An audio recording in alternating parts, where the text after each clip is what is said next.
माननीय सभापति महोदय, मेरे से पहले सत्ता पक्ष के माननीय सदस्य उदयपुर ग्रामीण से आते हैं। इन्होंने खूब कहा कि भारतीय जनता पार्टी ने आदिवासियों का खूब विकास किया और कांग्रेस पार्टी ने भ्रष्टाचार किया, आदिवासियों का आज तक कोई विकास नहीं किया है। लेकिन माननीय सभापति महोदय, मैं सत्ता पक्ष के माननीय सदस्य को कहना चाहूँगा कि आज कांग्रेस नहीं होती तो आज मैं इस विधानसभा में यहाँ पर बोल नहीं सकता था। ये डॉक्टर भीमराव अंबेडकर की देन है, कांग्रेस पार्टी की देन है, जो एक आदिवासी को एमएलए बनाकर यहाँ विधानसभा में भेजा है। ये कांग्रेस पार्टी की सोच थी, ये कांग्रेस पार्टी की। माननीय सभापति महोदय, माननीय सभापति महोदय, जब राजा महाराजाओं का राज था, शिक्षा नहीं थी, आदिवासी अशिक्षित था, उसको पढ़ने लिखने का अधिकार नहीं था, खाट पे बैठने का अधिकार नहीं था और उस समय हमारे पुरखों ने वेद व्यवहार किया है। ऐसी स्थिति में कांग्रेस आगे आई। कांग्रेस ने गांव-गांव स्कूल खोले, गांव-गांव रोड निकाले, गांव-गांव बिजली दी। ये कांग्रेस की देन है और आज कहते हैं कि कांग्रेस ने कुछ नहीं किया। आज जो भी आदिवासियों के लिए जितनी भी योजना बनाई है, आदिवासियों के जितने भी विकास काम किए हैं, वो कांग्रेस ने किए हैं, कांग्रेस के अलावा किसी पार्टी ने नहीं किए। ये मैं कहना चाहता हूं। माननीय सभापति महोदय, आदिवासी आदिकाल से, प्राचीन काल से उस जगह पर निवास करने वाला आदिवासी, और विभाग का नाम ही क्या, जनजातीय क्षेत्रीय विकास विभाग। जिस जगह पर जनजातीय आबादी ज्यादा हो, 75% हो, 50% से अधिक आबादी रहती हो, उसको अनुसूचित क्षेत्र घोषित किया गया। और जनजातीय भील जनजाति पहाड़ों में निवास करती है, जंगलों में निवास करती है, कटीली झाड़ियों में निवास करती है, वो है आदिवासी। लेकिन आज तक भी धरातल पर जो आदिवासियों का हक अधिकार मिलना चाहिए था, वो आज तक मिला नहीं है। जल जंगल जमीन की बात करते हैं, लेकिन आज भी आदिवासियों को जल जंगल जमीन का अधिकार नहीं मिला। आज भी आदिवासी कई लोग बिलालाम भूमि पर बैठे हुए हैं, चारागाह भूमि पर बैठे हुए हैं, पड़त भूमि पर बैठे हुए हैं, बरसों से बैठे हुए हैं। लेकिन उनके लिए नियम बन जाते हैं, कानून बन जाते हैं, लेकिन पूंजीपति हो, अडानी अंबानी हो, उसके लिए चारागाह भूमि में भी होटल बन जाएगी, उसके लिए फार्म हाउस बन जाएगा, उसके लिए उद्योग बन जाएगा। लेकिन एक गरीब आदिवासी जो बरसों से रह रहा है उस जमीन पर, वो मालिक है, वो अशिक्षित है, इसलिए उसकी अज्ञानता के कारण उसकी जमीन खाते नहीं करा सका, तो वो कह रहे कि नहीं, ये तो सरकारी जमीन है, आप यहां से उठ जाओ। तो माननीय सभापति महोदय, मैं आपके माध्यम से सरकार को कहना चाहूंगा कि जो जहां भी आदिवासी बिला नाम भूमि, चारागाह या पड़त भूमि, बंजर भूमि पर बैठा हुआ है, उसको खातेदारी हक दिया जाए। माननीय सभापति महोदय, माननीय सभापति महोदय, एक मैं बात करूंगा, हमारे पूर्व प्रधानमंत्री अटल बिहारी वाजपेयी के नाम से अभी थोड़े दिन पहले ही हमारे जनजाति मंत्री आते हैं, अटल आवास योजना लॉन्च करते हैं। लेकिन मंत्री जी, आप वहां पर जाएं, उस गांव में जाएं, क्या वास्तविक वहां पर आदिवासी बैठा हुआ है, नहीं बैठा हुआ है? क्या वास्तव में वहां पर उसका मकान है या नहीं है? मैं मेरी विधानसभा क्षेत्र ग्राम पंचायत बिलड़ी की बात करूंगा, वहां 40 बीघा इन्होंने अटल आवासीय योजना के लिए लॉन्च किए और नगर परिषद ने 80 से 82 बीघा अपने नाम कर दिए। लेकिन वास्तविक में वहां पर वो आदिवासी लोग बैठे हुए हैं, उनका कुआं है, खेत खलियान है, कच्चे मकान है, और ये उस अटल बिहारी आवासीय योजना के नाम को उस आदिवासियों को भगाना चाहते हैं, उनकी जमीन हड़पना चाहते हैं। ये इनकी नीति है। क्या अटल बिहारी वाजपेयी की ये सोच थी कि आदिवासियों को जमीन से बेदखल किया जाए? मैं मंत्री जी कहना चाहता हूं, ये अटल आवासीय योजना इसको कैंसिल किया जाए और वर्षों से वहां आदिवासी लोग बैठे हुए हैं, उनकी जमीन उनको खातेदारी हक दिया जाए। अभी बजट घोषणा में आपने बात की, अगले वाले बजट घोषणा में आदिवासियों के लिए हम शिल्पग्राम बनाएंगे। अरे आदिवासियों को क्या लेना देना है शिल्पग्राम से? पालवाड़ा पंचायत में वहां भी आदिवासी लोग बरसों से बैठे हुए हैं। आप शिल्पग्राम के नाम पर उन आदिवासियों को भगाना चाहते हो, उनकी जमीन हड़पना चाहता हो। क्या ये नीति है आपकी? क्या ये सोच है आपकी? और कह रहे हो कि जय जय राजस्थान, आदिवासी का हम भला कर देंगे। मैं ये कहना चाहता हूं, वो शिल्पग्राम की जमीन पे आप मौके पे जाएं, वहां भी लोग बैठे हुए, उनको हक मिलना चाहिए। नहीं तो उन जनता के साथ मैं खुद रोड पे उतरूंगा, धरना प्रदर्शन आंदोलन करूंगा, लेकिन गरीब के साथ अन्याय नहीं होने देंगे हम। ये मंत्री जी आपसे कहना चाहता हूं। माननीय सभापति महोदय, टीएसपी क्षेत्र काफी पिछड़ा हुआ क्षेत्र है, वहां ज्यादा भील जनजाति के लोग रहते हैं। आज तक हमको प्रशासनिक सेवा में 6% आरक्षण की मांग कर रहा हूं मैं, आज तक हमको 6% आरक्षण नहीं मिला है। हमें 12% प्रशासनिक सेवा में एसटी का 12% आरक्षण मिलता है, उसमें से पूरा फायदा यहाँ के हमारे भाइयों ने लिया है। तो हमारी भौगोलिक स्थिति, आर्थिक स्थिति, हमारी अशिक्षा, हमारे पिछड़ेपन को देखते हुए 6% प्रत्यक्ष आरक्षण हमको टीएसपी एरिया के भीलों को मिलना चाहिए। ये माननीय सभापति महोदय, ये मैं सरकार से मांग करना चाहूंगा। माननीय सभापति महोदय, टीएसपी एरिया में जितनी भी सरकारी जो नौकरियां निकलती है, भर्तियां निकलती है, उसमें जनसंख्या के आधार पर आरक्षण मिलना चाहिए। हमारी जनसंख्या तो 75% है और हम खाली 45 ही लग रहे हैं। जिसकी जनसंख्या 25% और 23% है, उनके पद 50-50 निकल रहे हैं। ओए मां ने बात मत करें, बेटा बीच में डिस्टर्ब मत करें। माननीय सभापति महोदय, माननीय सभापति महोदय, आपका संरक्षण चाहिए मुझे, आपका संरक्षण चाहिए मुझे। हमारे जो बोल रहे हैं वहां से भटकाए नहीं। सदस्य माननीय अपनी वार्ता जारी रखे। माननीय सभापति महोदय, हमारे साथ, और ये आपको आसन से कहने का इस तरीके का कोई अधिकार भी नहीं। माननीय सभापति महोदय, हमको बीच में डिस्टर्ब नहीं करें, हम इतना कहना चाहते हैं। बैठे ना, कौन कर रहा है आपको डिस्टर्ब? माननीय सभापति महोदय, उनका माइक खुला है क्या? उनको बोलने की इजाजत दी क्या? नहीं दी ना उनको बोलने की इजाजत। सर बीच में बोल रहे हैं, डिस्टर्ब नहीं करें, यही कहना चाह रहा हूँ, आपसे संरक्षण चाह रहा हूँ। माननीय सभापति महोदय, आज भी हमारे साथ एसटी/एससी के साथ पक्षपात हो रहा है, चाहिए, ये मेरी मांग है। माननीय सभापति महोदय, आप बिराजे माननीय सभापति महोदय, उत्तर देंगे। मैं शिक्षा की बात करूंगा।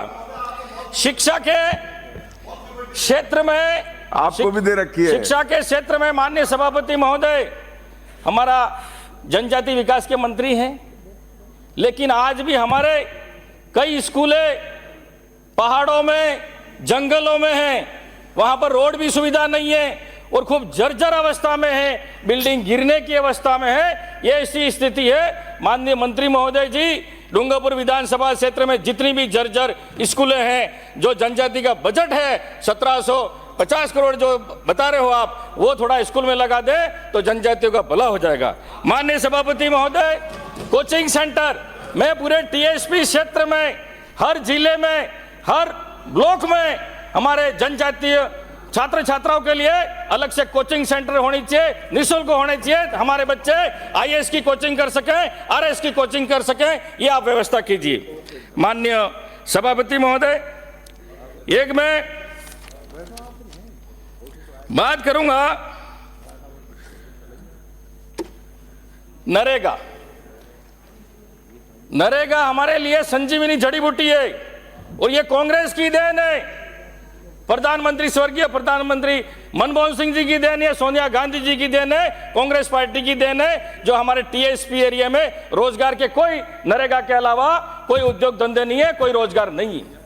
लेकिन डबल इंजन की सरकार ने 25 दिन कम कर दिए, कच्चे कामों में रोजगार भी नहीं मिल रहा है और वहां से हमारे लोगों को प्लान करना पड़ता है गुजरात।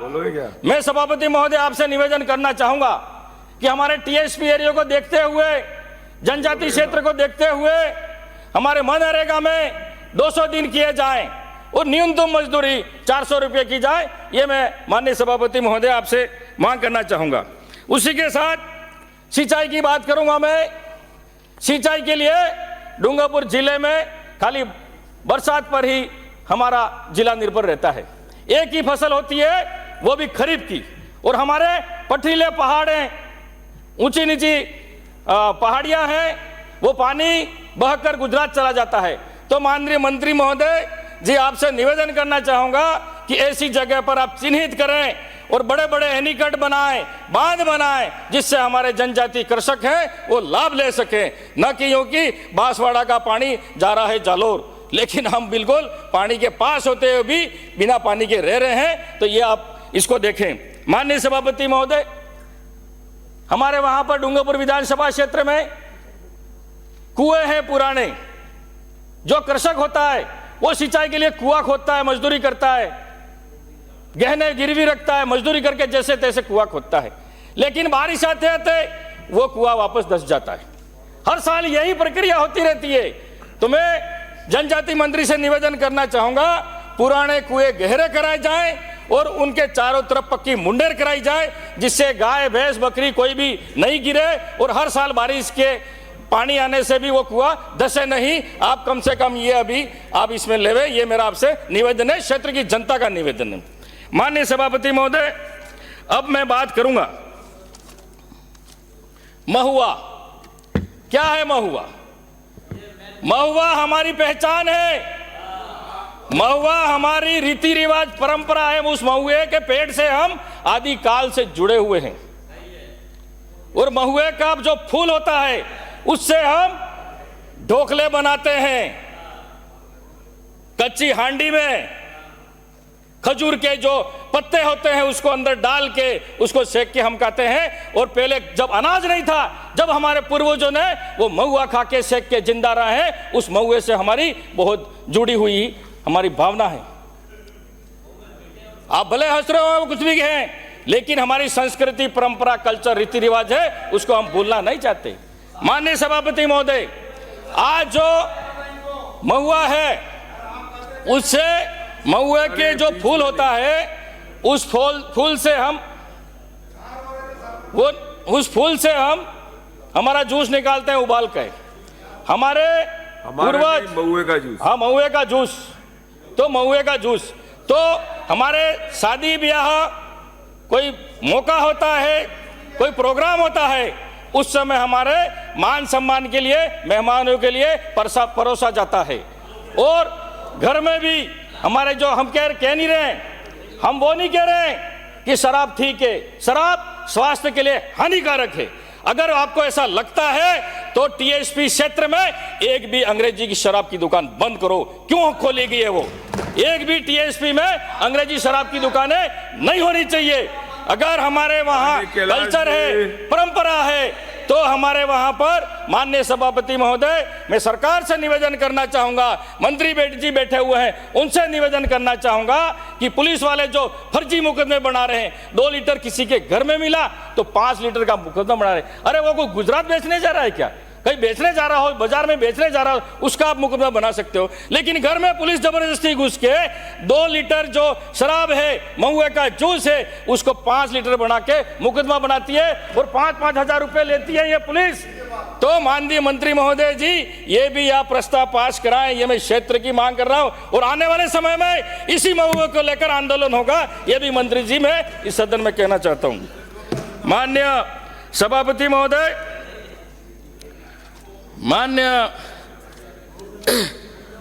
माननीय सभापति महोदय, इसके बाद मैं बात करूंगा ये माँबाड़ी की। हमारे मंत्री जी बैठे हुए हैं, हमारे मंत्री जी बैठे हुए हैं। माँबाड़ी का लक्ष्य है कि माँबाड़ी योजना में जो बच्चे शिक्षा से वंचित हैं उनको जोड़ा जाए, शिक्षा से जो वंचित हैं उनको जोड़ा जाए और कुपोषण से दूर किया जाए। लेकिन माननीय मंत्री महोदय जी, आपके विभाग ने 3 महीने तक पोषाहार नहीं दिया। बच्चे कुपोषण के स्वास्थ्य बीमार हो गए और कई बच्चों ने पढ़ना छोड़ दिया। तो माननीय मंत्री महोदय जी, ये 3 महीने का सामग्री कहाँ गई? कौन से ठेकेदार के पास गई और बाद में जो सामग्री दी आपने उसमें भी 2-2 किलो कम करके दी, तो क्या कमीशन का चक्कर है कि क्या ख्याल है मंत्री जी, आप इसको भी बताएं। और डे केयर का मतलब होता है आदिवासी बच्चों के माता पिता जो मजदूरी पे जाते हैं सुबह और शाम को 8 बजे आते हैं, इतने दिन वो बच्चे भूखे रहे, इसकी हाय लगेगी मंत्री जी आपको कि उन बच्चों का आपने शोषण किया है। माननीय मंत्री महोदय जी, जो समन्वयक लगे हैं, जो मुख्य समन्वयक और सह समन्वयक जो लगे हैं, उनको आप स्थायी करें या इनका मानदेय बढ़ाएं, ये मैं कहना चाहता हूं। और महाबाड़ी में जो भी मुख्य समन्वयक और समन्वयक जो लगता है वो जनजाति क्षेत्रीय विकास विभाग आप कह रहे हो, तो इसमें जनजाति ही लगाओ भाई, गैर जनजाति क्यों लगाए? कौन से नियम और कौन से आधार पर आपने लगाए हैं, ये भी हमको आप यहाँ पर बताएं कि आप टीएसपी एरिया में गैर जनजाति वर्ग के कैसे लगा सकते हो, आप मुख्य संगठक और महाबाड़ी में कैसे लगा सकते हो, आप ये भी बताना मुझे।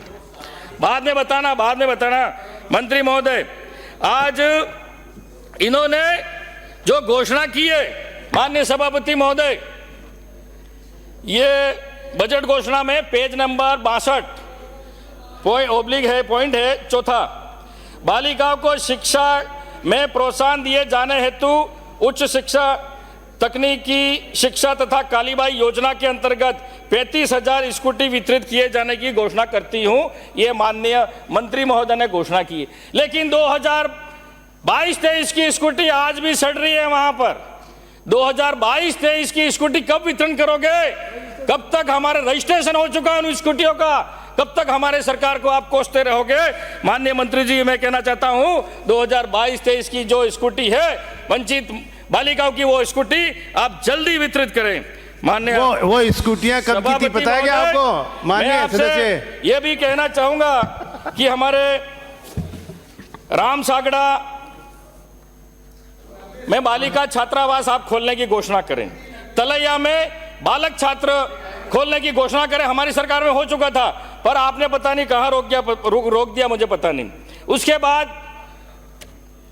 बालक छात्रावास पाल देवल, इसमें जर्जर अवस्था है, 50 बच्चे अध्ययनरत है उस छात्रावास में, कभी भी वो छात्रावास गिर सकता है। इसकी जिम्मेदारी, अगर गिर गया, अगर कोई हादसा हो गया, मंत्री जी आपकी जवाबदारी रहेगी और सरकार की जवाबदारी रहेगी, ये मैं आपसे कहना चाहता हूं। माननीय मंत्री महोदय, मैं पाल देवल में 2-4 स्कूल है, बड़ी सीनियर स्कूल, और बच्चे 15-15 किलोमीटर से आते हैं। आप भी जानते हैं कि पगडंडी का रास्ता भी नहीं है वहां पर, और बच्चे आते हैं स्कूल में, आते हैं वहां पर और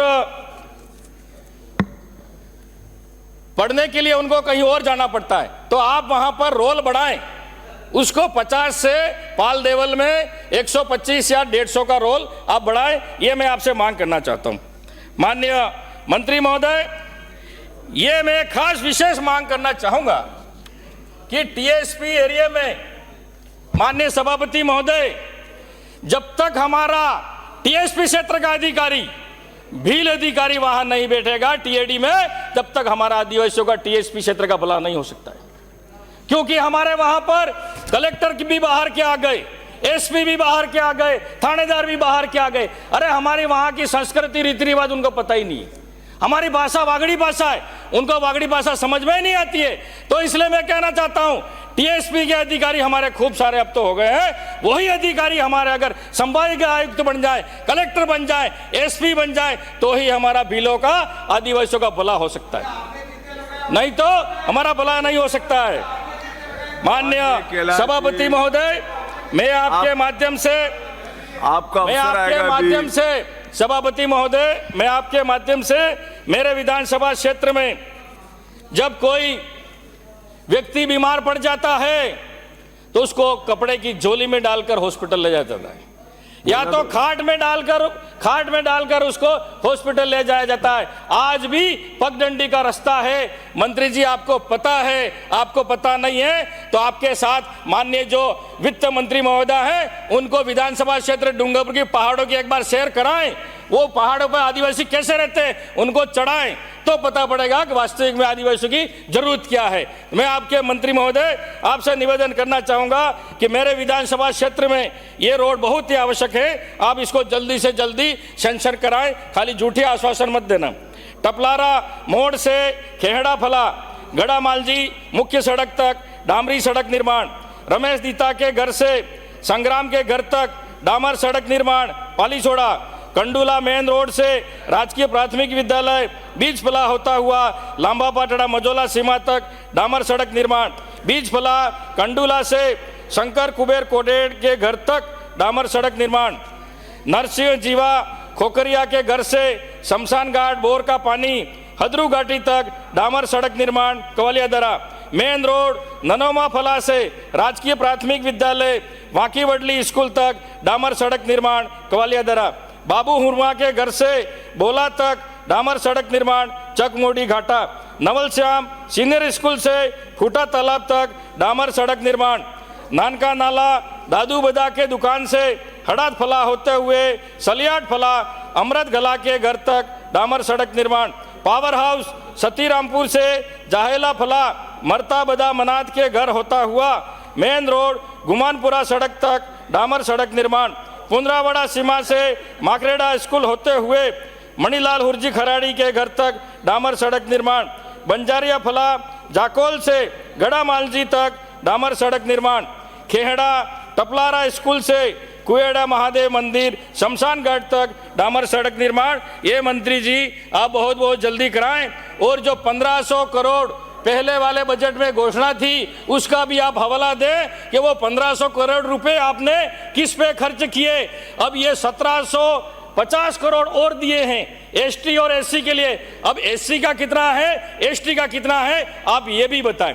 अब मैं बात करूंगा जो बुजुर्ग हैं विधवा हैं उनको समय पे पेंशन नहीं मिल रही है, वो रोज चक्कर मार रहे हैं, ई मित्र वालों के पास चक्कर मार रहे हैं, रोज चक्कर मार रहे हैं, बुजुर्ग रोड क्रॉस करना पड़ता है। लेकिन हमने तो मानदेय बढ़ाया था, लेकिन आप समय पर उनकी पेंशन नहीं दे पा रहे हैं। उन बुजुर्गों को उनका एक सहारा है कि कम से कम हमारे पेंशन आ जाएगी तो हमारे किसी बेटी को भी 5-10 रुपए दे सकते हैं, 100 रुपए दे सकते हैं, उनकी एक आशा रहती है। जो आप समाज कल्याण से मंत्री जी से निवेदन करना चाहूंगा, और किसी के अंगूठे नहीं आ रहे, बुजुर्ग है उसका अंगूठा नहीं आएगा, उसका थंब फिंगर नहीं आएगा, तो ऐसे कई लोग हैं उनको ऑफलाइन भी आप पेंशन देने का प्रावधान करें। उसी के साथ ही जो बच्चे स्कूल में कॉलेज में और डिप्लोमा कर रहे हैं उनकी छात्रवृत्ति समय पर मिले। जो सरकार की योजना है कि हम एसटी एससी को छात्रवृत्ति दे रहे हैं, अगर जो छात्रवृत्ति समय पर नहीं मिले वो छात्रवृत्ति का क्या काम आएगी। वो 2 साल के बाद छात्रवृत्ति मिलती है तो क्या करेंगे। ऐसी स्थिति में हमारे बच्चे फीस नहीं भर सकते हैं, पुस्तकें नहीं खरीद सकते हैं, कंपटीशन एग्जाम का फॉर्म नहीं भर सकते हैं, वो अहमदाबाद पलायन हो जाते हैं और ऐसा करके वो पढ़ाई भी छोड़ देते हैं। मैं कहना चाहूंगा कि माननीय सभापति महोदय एसटी एससी छात्रवृत्ति उसको भी इस दौर में महंगाई को देखते हुए छात्रवृत्ति बढ़ाने का आप सरकार से मैं निवेदन करना चाहता हूं कि छात्रवृत्ति बढ़ाई जाए। इसी के साथ मैं समाप्त करता हूं। धन्यवाद। जय हिंद।